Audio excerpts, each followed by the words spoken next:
Kokoš in račke. Pogosto sem se prepiral s starši. Imel sem občutek, da me sploh ne razumejo.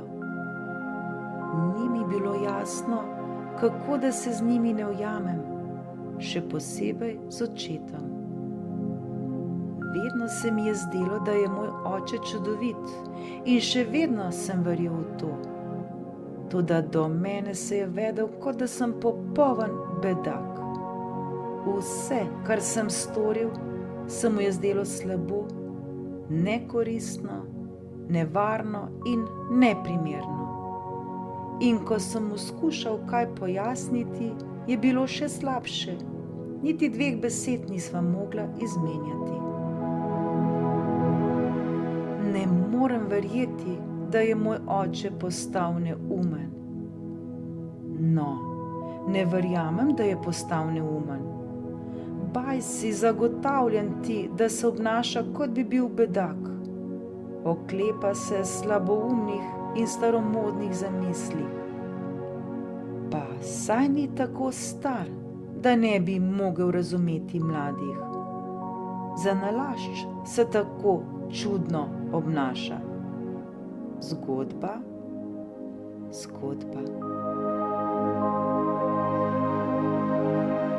Raca je izvalila 4 jajca.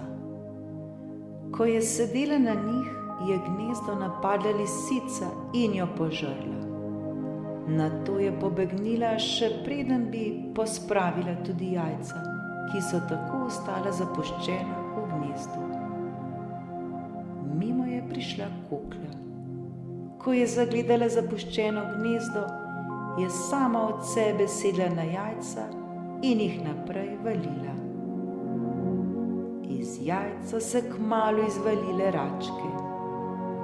Kokoš so imele za svojo mamo, zato so se v vrsti napotile za njo.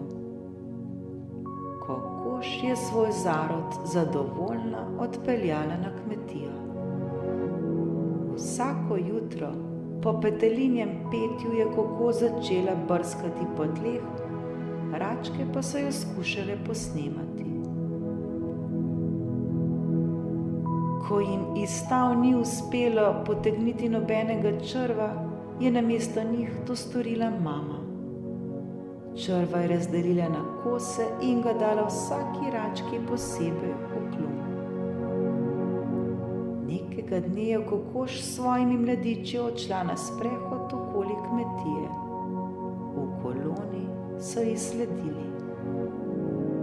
Ko so račke prišle do ribnika, so hitro poskakale v vodo ter začele spretno plavati in se potapljati. Medtem pa je Kokoš obupano kokodakala in jih prosila, naj se vrnejo na suho. Račke so veselo čofotale, njihova mama pa je skakala in jokala, ker se je bala, da se bodo utopile. Kokošini kriki so privabili petelina, da je prišel pogledat, kaj se dogaja. Mladim res ne gre zaupati, je razsodil. Nespametni so. Ena od račk, ki je slišala petelina, pa je priplavala k obrežju in mu odvrnila: nikar ne krivi nas za svoje omejitve. Temijan, nikar ne misli, da se je Kokoš motila. Ne obsojaj niti petelina. Prav tako ne verjemi prevzetnim in kljubovalnim račkam. Nobeden od njih se ne moti, le vsak vidi resnico po svoje. Najpogostejša napaka je naše prepričanje, da lahko resnico vidimo le skozi svoje oči. Gluhi je prepričan, da so tisti, ki plešejo nori.